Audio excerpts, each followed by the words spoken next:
Go sa mga ka-DIYers at sa mga kapalit natin dyan sa pag-welding, mga kabakal.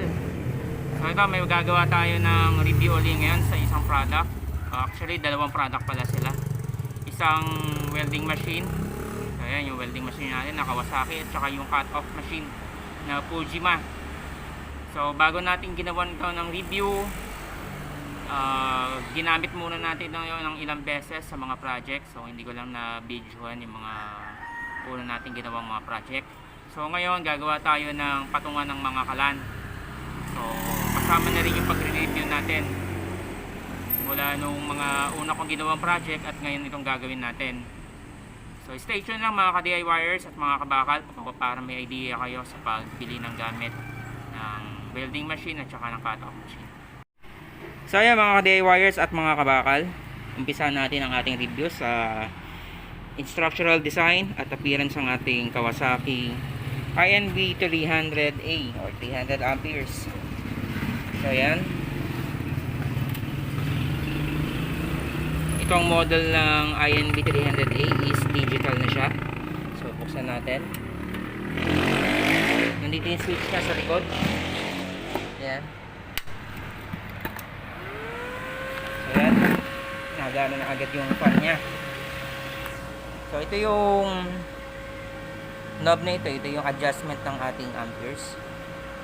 So yung pinakamababa niya is 20 or 19, at yung pinakamataas naman niya is 300 amperes syempre, or 301. So syempre kung manipis lang yung ating welding tulad na itong bakal natin na 1.5, okay na yung setup natin sa 70 to 80 para hindi mabutas yung bakal natin.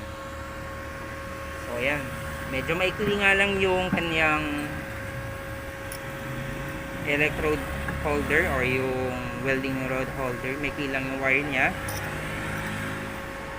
tsaka yung ating grounding system nya, maikli lang din yung wire. So kung gagamitin nyo commercially, kasi okay rin naman itong gamitin sa commercial, nasubukan ko na bago natin nga simulan itong review na ito. Halos nagamit ko na siya ng isang buong araw, wala namang problema, hindi naman tayo iniwan sa ere. So kung balak nyo gamitin ng pangdigmaan to or pabakbakan, mas maganda kung papalitan nyo na ng wire na mas mahaba at saka ng mas pataba na rin, yung mga gauge 0 na pure copper. So ito yung plug nito, easy twist lang naman siya. Pag tinwist nyo siya ng ilang ikot na ganyan, tanggal agad siya. So ito yung ground or negative, ito yung positive natin. So yan yung specs nya, oh. Kung medyo nababasa nyo kasi yung manual nya at saka yung box na itapon ko na pala, so hindi ko maisama sa maipakita sa inyo. So yan yung manual niya sa kanyang body. So yung haba pala nito is medyo may kaliitan lang din ito. So ito yung size nya, yung haba nya is almost 14 inches at yung kanyang taas 8 inches at yung kanyang kapal nasa 4 inches lang. So napakaliit lang talaga niya at napaka handy at magaan. Pero kahit na magaan yan at napaka handy at parang hindi dun sa sukat na nakasanayan natin na welding machine noong araw, yung transformer type, yun talaga sobrang bigat doon. Kapag 300 amperes na pinag-uusapan, almost 25 to 30 kilograms, lalo na kung 500 amperes. Pero ito kasi design nito is switching type or electronic type kung tawagin ng iba, is ano na siya, wala na siyang winding ng coil na linear type or yung transformer type na napakabigat. So ito electronic type na siya. So mamaya kapag bubuksan natin yung loob nito pagkatapos tayo mag-welding para may pakita ko sa inyo yung yung loob niya kung bakit napakagaan niya. Yung net weight pala nito is nasa 10 kg lang yata kung hindi ako nagkakamali. So timbangin natin para sigurado. So mali pala ako ng akala na nasa 10 kg. So wala pa pala siyang 5 kilo, 4.5 kilos lang. So kung ganito kagaan yung inyong welding machine, magandang gamitin nito sa matataas na trabaho, o yung nasa bubong ka, magwe-welding ka, pwede mo siya isakpat sa balikat mo, tapos gamit na lang ng mahabang extension at okay na. So natapos na tayo sa pag-check natin sa ating welding machine. So dito na naman tayo sa ating cut-off. Ito yung Fujihama, na ang model niya is T-1205A. So yan yung kanyang specs. 1800 watts, 3800 RPM or rotation per minute. So napangtabas ko na to ng mga angle bar na may kapal na 2.5 and 3.0. So wala namang reklamo, hindi pa rin ako naiiwan sa ere. So nung binili ko to, may kasama na tong bala niya. So 14 inches din na plate yan. At meron na rin siyang guide kung ano yung gusto mong angle kapag magkakat ka. So yan, kung kailangan mo ng 45, 30, 15 degree, pwede mong i-set up yan. Plus sa ilalim na yung tornilyo niya yan. Saka meron na siyang panghigpit. So para hindi magalaw yung tatabasin mo, kailangan to, mas importante ito para stable yung pagkat mo. So yan, magsimula na tayo mga ka-DIY buyers at mga kabakal.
Ating finished product.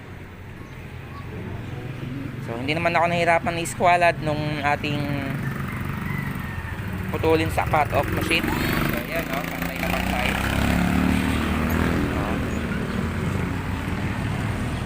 So ibig sabihin maganda rin yung quality ng ating cut-off machine. At saka yung ating welding machine. So sabi ko nga sa inyo nung una, bago ko siya ni-review, madami na akong projects na ginawa. So ito yung pinakang huling projects natin bago tayo mag-review. So okay naman. So bukod dun sa 300 amperes na digital, meron pa silang 200 amperes na mini kung tawagin. So yon, okay rin yun kasi yung tropa ko meron nun. Gamit din niya sa pagtatrabaho sa mga construction. Napakadaling bitbitin. So okay din naman kahit babaran. So ito mga ka-DIYers, ito na yung laman loob ng ating Kawasaki INB 300 na 300 amperes na welding machine. So kung mapapansin nyo, wala na kayong makikita na malaking transformer. Yung sa old school na transformer, yung mayroong malaking IE core or yung I-core na may pagkabigat-bigat na winding ng copper or aluminum magnetic wire. So ito is switching type na siya, kaya very compact, napakaliit. At wala na kayong makikita nung malaking transformer. So meron na lang dito yung toroidal core, yan. So ito is electronic type na talaga kapag sinabing switching type. So ito yung tatlong capacitors niya. Maganda naman yung brand na ginamit, Cinecon. Tapos ang value na 400 volts, 560 microfarad. Tapos itong apat nitong kulay brown na yan, capacitor din yan. So ito yung relay. Nakita ko rin yung mga brandong mga ibang ginamit na component parts na maliliit. Maganda rin yung brand mga ginamit nitong mga capacitors na yan. Yung chips. Yan, kita naman yung value ng mga chip. Tsaka itong potential meters na dalawang ito. So, tingin ko, madali lang itong i-repair kung sakaling magkakaroon ng problema. So, yan, itong transistor na yan. Madali lang din hanapin sa roon yan. So, yung mga parts niya, hindi na mahirap hanapin dito sa ating market sa Pilipinas. Itong mga ito, available din yan sa roon. Tingin ko hindi tayo mahihirapan ito kapag sakaling may masirang parts. Nakalahad na lahat, kita sa PCB yung mga values. Hindi ka na mahihirapan i-microscope. So, yan.